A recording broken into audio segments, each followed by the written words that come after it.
Namaskar. A warm welcome to World News and Indian Perspective on All India Radio. This is R.S. Raghu and with me is Vaibhav Jyotsna Srivastava, bringing glimpses of the major developments of the day from across the globe. Over the next half an hour, we shall bring you the latest from the world of politics, economy, sports, entertainment and more. The headlines. Prime Minister Narendra Modi calls for synergy across ministries and state governments to ensure adequate supply of medical oxygen. Government ramping up medical infrastructure to deal with COVID-19 pandemic, says India's Health Minister Dr. Harshvardhan. External Affairs Minister Dr. S. Jaishankar says India will do its best to ensure protection of Afghanistan's interests. UK summons Russian ambassador over SolarWinds cyber attack. French embassy in Pakistan asks all its nationals and companies to leave Pakistan amid security threats. Extradition of fugitive diamond merchant Narendra Modi gets UK approval. In IPL cricket, Punjab Kings face off against Chennai Super Kings in Mumbai.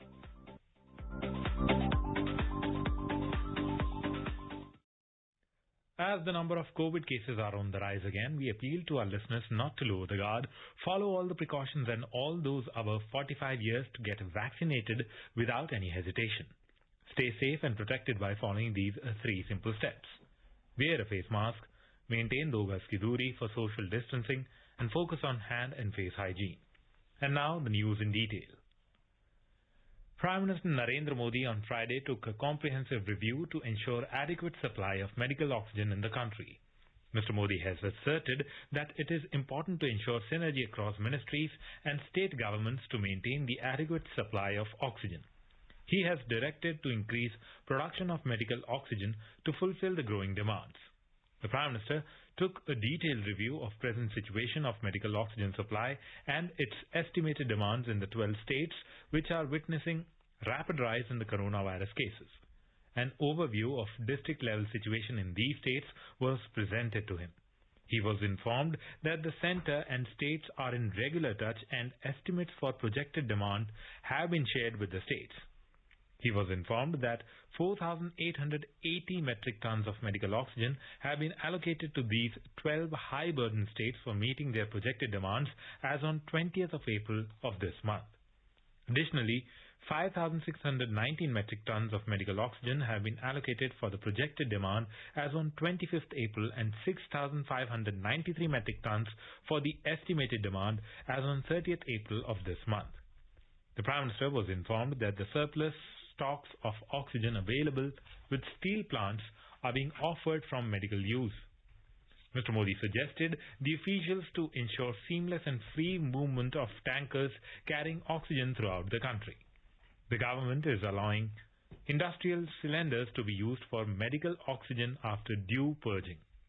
Prime Minister was also informed about the efforts being made to import medical-grade oxygen. India's Health and Family Welfare Minister Dr. Harshvardhan has reassured that the government is fully prepared to deal with the growing challenges of the COVID pandemic. Dr. Harshvardhan on Friday visited AIIMS Trauma Center facility in New Delhi. The minister will visit various healthcare facilities over the next few days to assess and further scale up facilities in the wake of rising COVID-19 cases. Although the cases are rising in the country, Dr. Harshvardhan said there is no shortage of essential items like medical oxygen and ventilators. He added that the government is continuously ramping up its medical infrastructure. The minister will hold a meeting tomorrow with the health ministers of states where the cases are rising at rapid pace. On alleged shortage of remdesivir in the country, the minister said the government has asked manufacturers to increase production of remdesivir. The health minister said India is better equipped to tackle the COVID situation this time around in comparison to last year. He said the casual approach and laxity by the people towards COVID-19 appropriate behavior resulted in the sudden spike. He stressed on the need to strict adherence of COVID appropriate behavior. In light of the nationwide surge in COVID-19 cases, the Council for Indian School Certificate Examinations CISCE has deferred the board examinations for Indian Certificate of Secondary Education ICSE Class 10th and Indian School Certificate ISC Class 12th.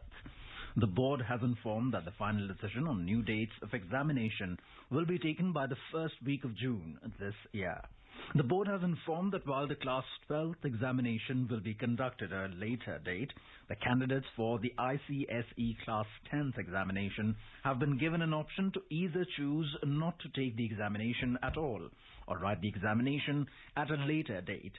CISCE has said that a fair and unbiased criterion will be developed to prepare the results for all those Class 10 students who opt not to appear for the board examinations.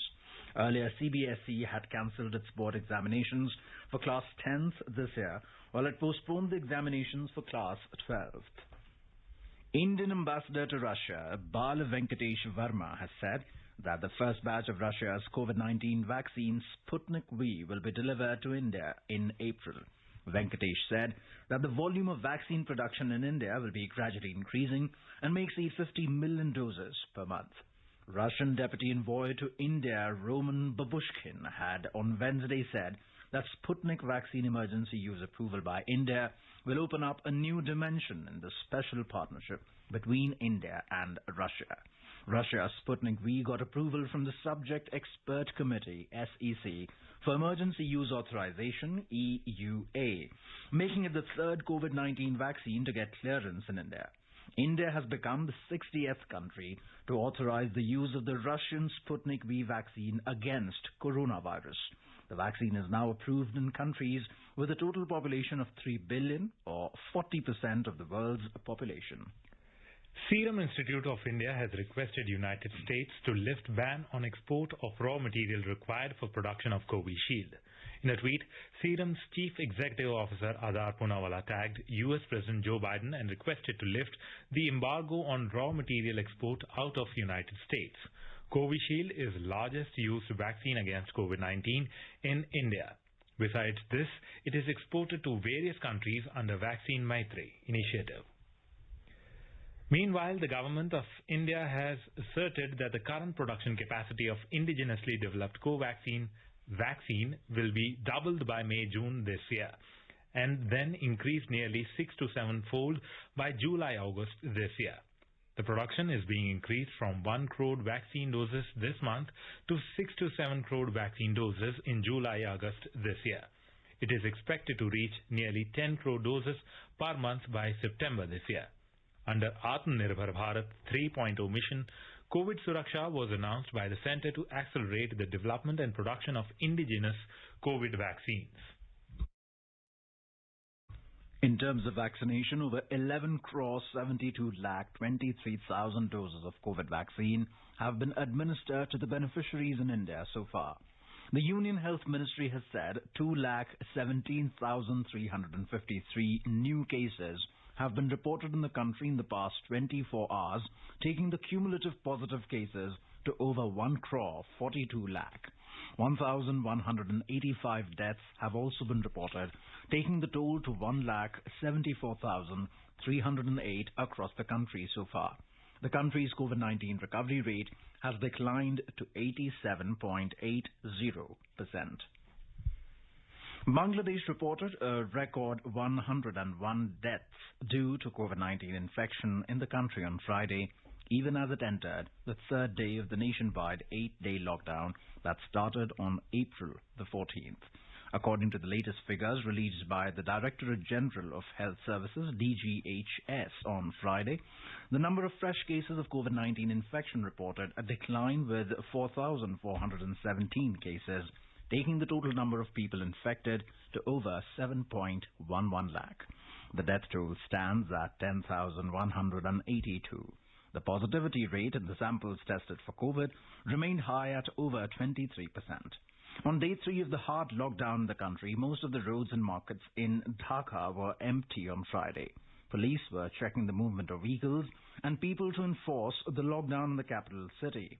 Other cities like Pabna, Bhola, Rajshahi, etc. also reported very few vehicles on the roads. Shops were closed except those which sell items of daily use like vegetables, fruits and grocery. This is All India Radio, giving you the world news.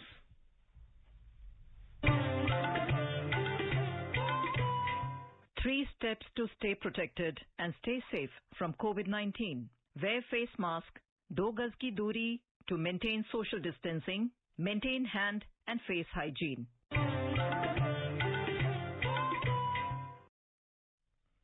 Union External Affairs Minister of India Dr. S. Jaishankar has asserted that terming India's actions in Afghanistan as being indirectly aimed at Pakistan is an absolute fantasy. He said such insinuations undermine India's prolonged effort towards a peaceful and developed Afghanistan. Participating in the Junction Kabul, the Road to Peace session of the prestigious Raisina Dialogue 2021 on Friday, Dr. S. Jaishankar affirmed that India will do whatever is in her power to ensure protection of Afghanistan's interest. Through our development projects, and I'm sure Dr. Mahib will bear me out, I think in all the 34 Afghan provinces we have development projects of some kind. I think in the last 20 years, we have demonstrated through our actions and projects on the ground what our real feelings are for Afghanistan. So we believe today that there is goodwill for us, that there is a strong Indo-Afghan friendship. And believe me, we really wish the people of Afghanistan well, and we will do whatever is in our power, in our influence, in relationship with other neighbors to ensure that, what is the best interest of the Afghan people is ensured. Speaking about the negotiations between the Afghan government and Taliban, he said that all such peace processes should be both led and owned by the Afghan people. He added that the outcome of the process should be in the collective interests of the Afghan people.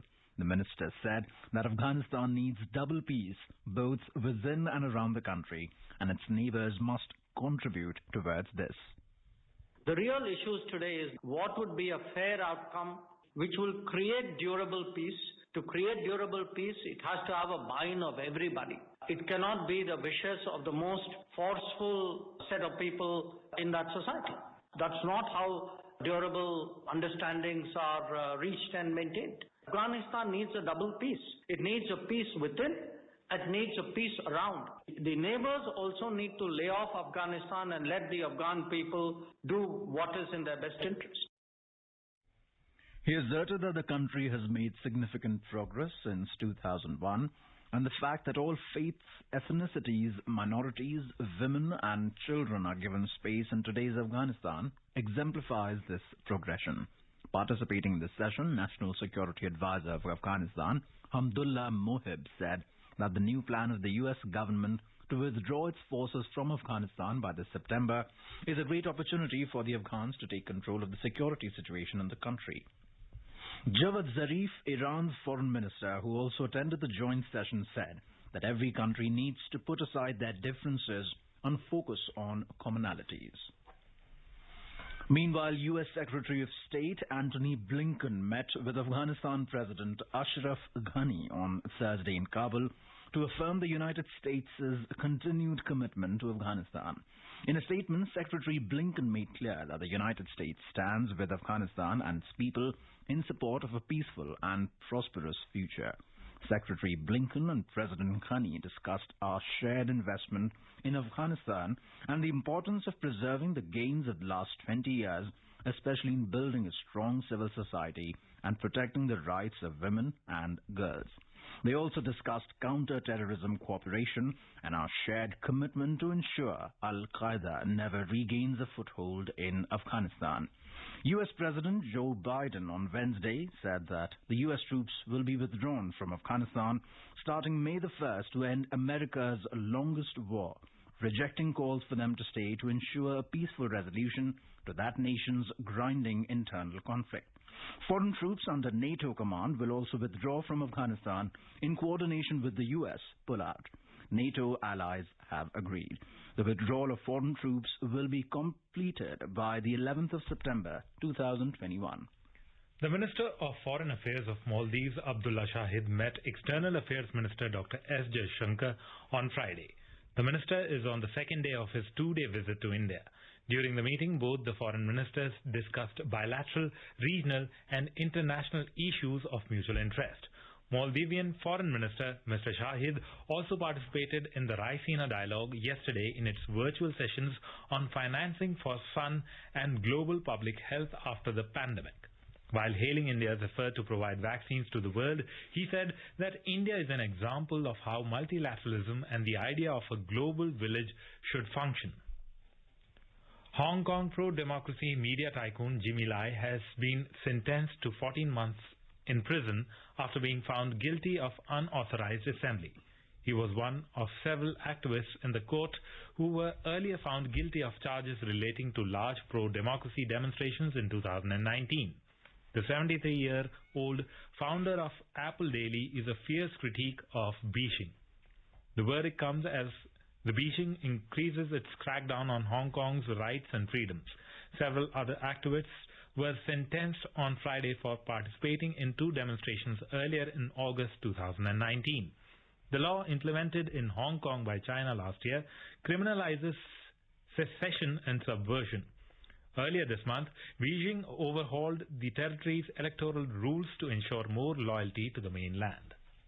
China has asked Japan to take back its wrong decision to release more than 1 million tons of treated water from the Fukushima nuclear plant into the ocean. Chinese Foreign Ministry spokesperson on Friday urged Japan to be responsible for all humankind and future generations. China has also summoned Japan's ambassador over Tokyo's decision. Assistant Foreign Minister Wu Xiangzhao lodged solemn representations with Ambassador Hidei Tarumi and accused Japan of suspected violation of international law. The Chinese Foreign Ministry said in a statement. He also said that China reserves the right to make further reactions.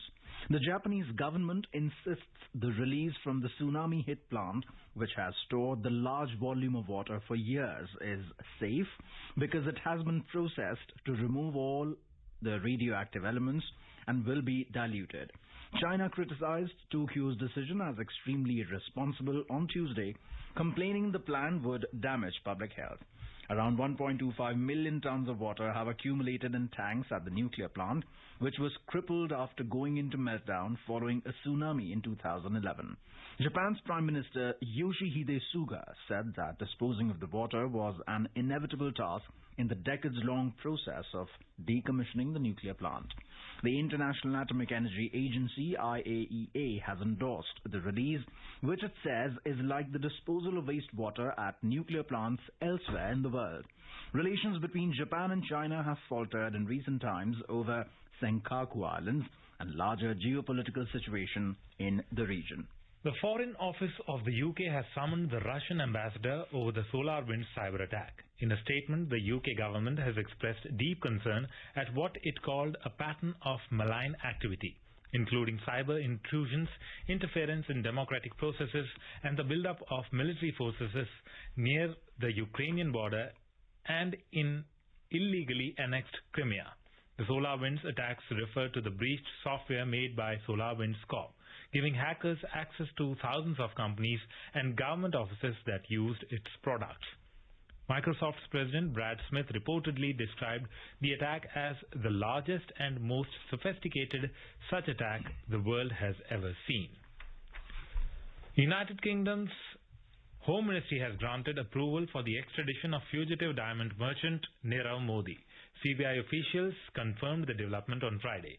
In February this year, a UK court had ordered extradition of Narendra Modi, who is wanted in India in a bank scam case.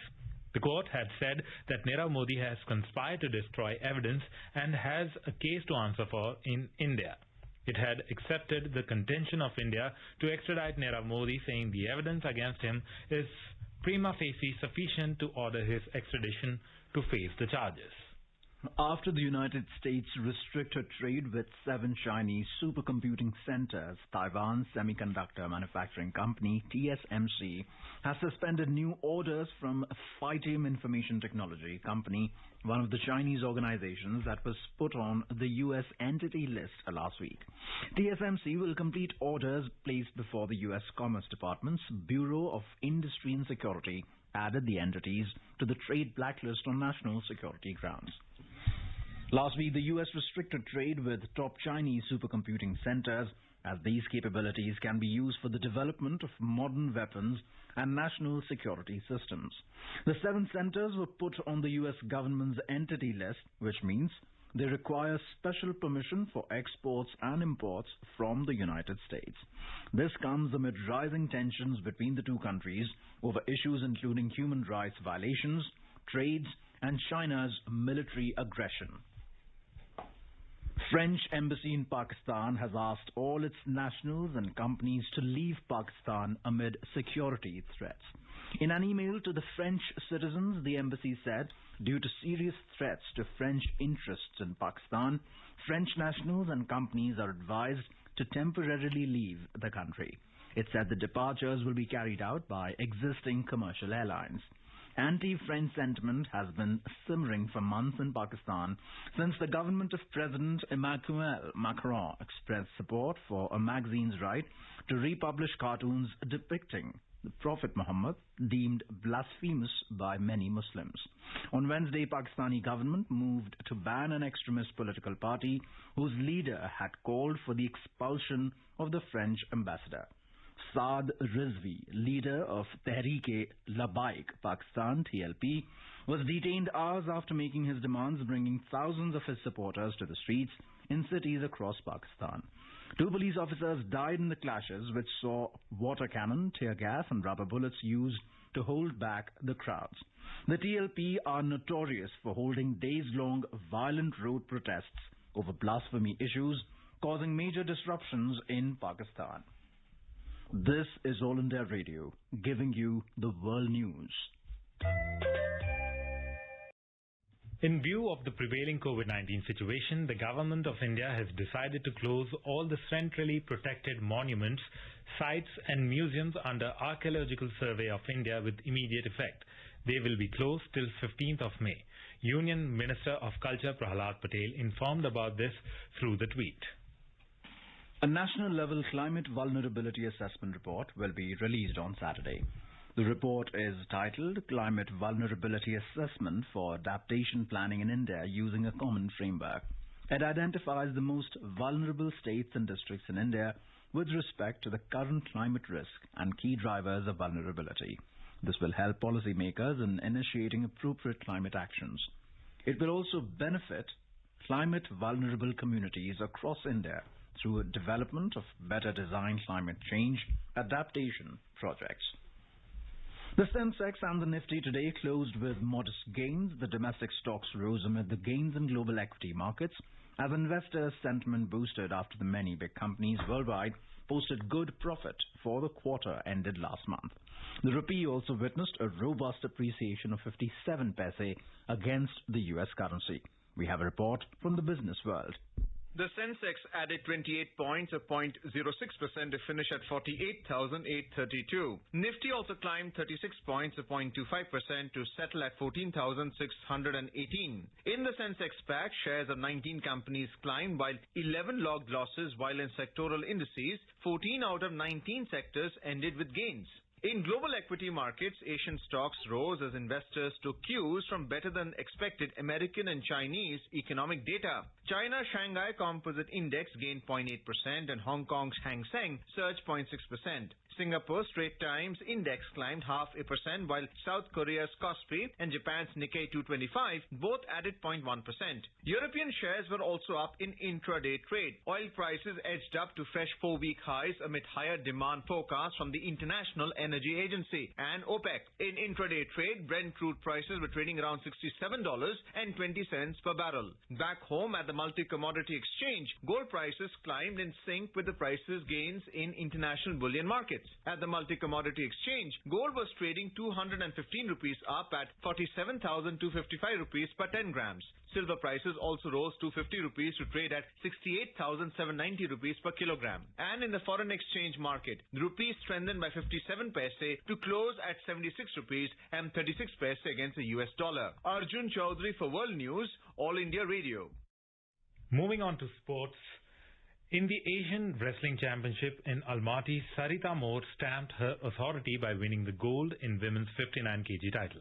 The 25-year-old Haryana wrestler made a dramatic turnaround after trailing 1-4 after opening 3 minutes to score a thrilling 10-7 win over Mongolia's Shovdor Batarja. Indian women wrestlers also won 2 bronze medals through Seema and Pooja. In the Champions League football clash, Manchester City advanced into the semi-finals after bouncing back from 1 goal down to snatch a 2-1 win over Dortmund. City won on aggregate 4 to score, courtesy of Riaz Mahrez and Phil Foden's second-half goals. In IPL cricket, Chennai Super Kings defeated Punjab Kings by 6 wickets at Wankhede Stadium in Mumbai.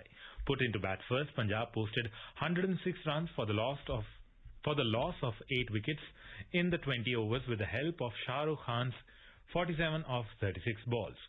For Chennai, Deepak Chahar has taken 4 wickets.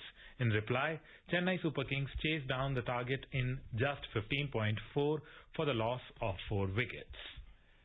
India is expected to receive normal rainfall this year during the monsoon season. Science, Technology and Earth Sciences Minister Dr. Harshvardhan today informed that the country will receive normal rainfall during the southwest monsoon season, which extends from June to September. He said India Meteorological Department IMD has projected the southwest monsoon rainfall over the country is most likely to be normal at 96 to 104% as per the long period average. Now let us take a look at the major developments around the world as reported in foreign press. Washington Post writes that 8 people were killed in mass shooting at Indianapolis FedEx facility. Wall Street Journal reports that Iran has admitted that it has enriched uranium at 60% purity for the first time, a move that comes in response to an attack on its main nuclear facility. Wall Street Journal also reports that Johnson & Johnson asked other vaccine makers to help investigate the blood clot cases and jointly address any public concerns. The Guardian reports that EU and UK will hold productive talks on Northern Ireland crisis. South China Morning Post reports that China may send peacekeeping force to Afghanistan after US troops leave, as stated by observers. The Globe and Mail writes that Joe Biden and Japanese PM Yoshihide Suga to present a united front on Taiwan in face of Chinese pressure. A quick look at the headlines once again. Prime Minister Narendra Modi calls for synergy across ministries and state governments to ensure adequate supply of medical oxygen. Government ramping up medical infrastructure to deal with COVID-19 pandemic, says Health Minister Dr. Harshvardhan. External Affairs Minister Dr. S. Jaishankar says India will do its best to ensure protection of Afghanistan's interests. UK summons Russian ambassador over SolarWinds cyber attack. French embassy in Pakistan asks all its nationals and companies to leave Pakistan amid security threats. Extradition of fugitive diamond merchant Nirav Modi gets UK approval. And in IPL cricket, Chennai Super Kings beat Punjab Kings by 6 wickets at Wankhede Stadium in Mumbai. India is celebrating the 151st birth anniversary of Mahatma Gandhi. Before we end, let us listen to his favorite bhajan, Vaishnav Jan, by artists from Israel.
And with that, we end this bulletin.